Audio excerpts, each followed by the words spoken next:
On today's episode of the DeRaud-Messinger Show, we make our Week 8 Texas high school football picks. High school football fans, don't forget to like and subscribe for more content. It's greatly appreciated. So to begin, Dylan, we got an Austin area matchup, and in fact, the first two games we got here are Austin area matchups. The first one, of course, being the number 2 Westlake in 6A at number 16 Dripping Springs.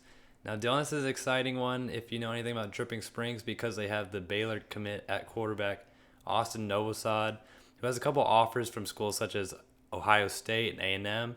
But, Dylan, for the time being, which we both can be thankful for, he's picking Baylor as a school of choice. But, of course, there's more to this game than just Dripping Springs at quarterback. Of course, Westlake has all the stars that you need, and Dylan, the new head coach, promotion, Tony Salazar from defensive coordinator to head coach.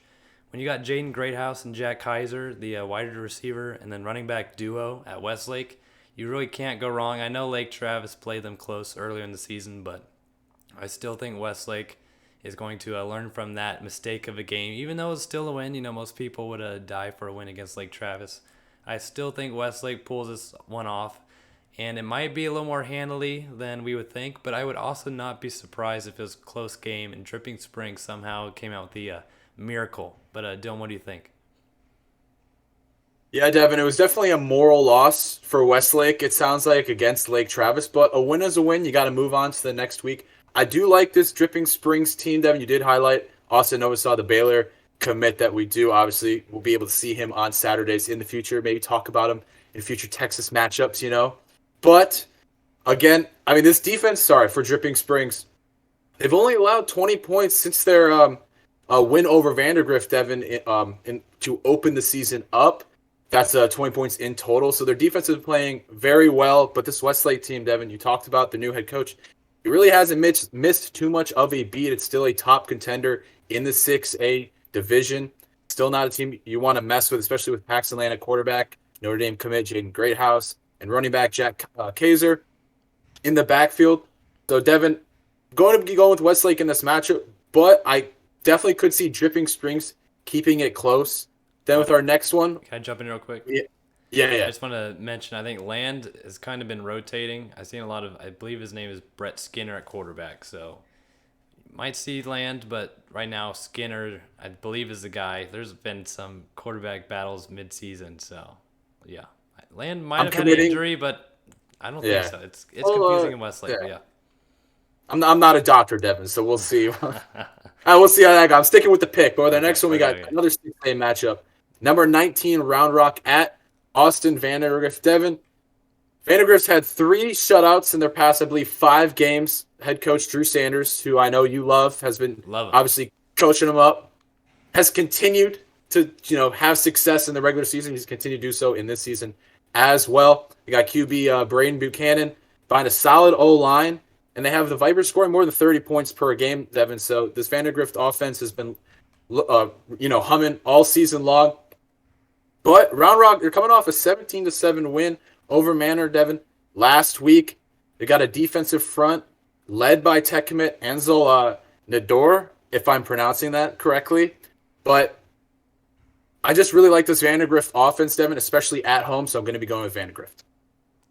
I also have Vandegrift winning this one. As you mentioned, it's Manor, Dylan. Manor, not Manor.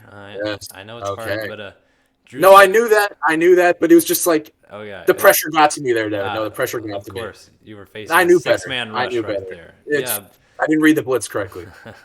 But as you said, I love Drew Sanders. That man, Vandegrift, in the whole scheme of things, Dylan, is a relatively new school. And Drew Sanders just got there, and just made the culture. And he's been running that program for years now. But, this is a tough game for Round Rock, of course. Running back Mason Cochran's going to be trying to do some damage. But, Dylan, as you said, Vandegrift on that offensive side has a lot of key names. You talked about the offensive line, but their star there is Ian Reed, who is a Clemson commit. He had an offer from Texas, among other schools. He just saw his recruitment blow up last fall.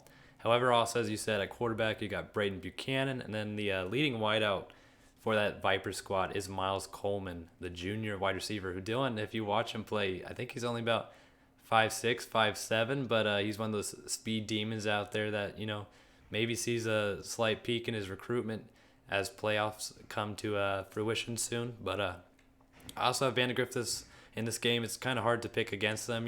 They're not like a Balmorea type of team, because big discrepancy in the classification there, but you don't pick against Vandegrift typically. The next game we have, Dylan, this is kind of a shocker that this one might actually be debatable between the two of us. We got 5A D1, number 5 Aledo at number 6 Burleson Centennial.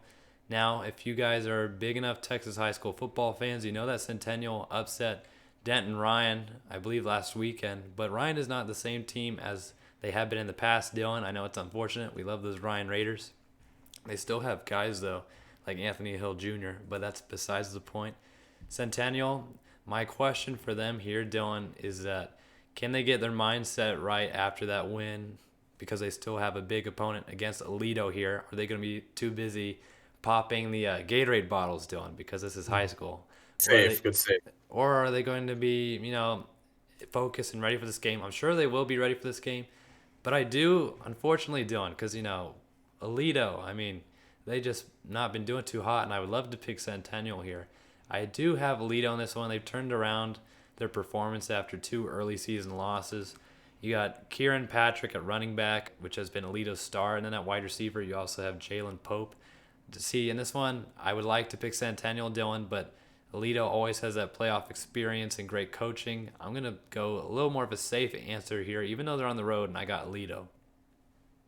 Yeah, Dem, the way you're building that up, I thought for sure you're going to go Centennial, which is going to make me feel better about my pick. I'm going with Aledo. I don't like that we're agreeing on this matchup here. It makes me feel like Centennial is going to win, I guess, in the presumed upset if they do win. But like you said, they are 6-0 coming off a very good win against Denton Ryan. Obviously not the same Denton Ryan team, as they don't have Billy Bowman and, JT Sanders like we used to talk about Devon all the time. Now they're just doing their thing.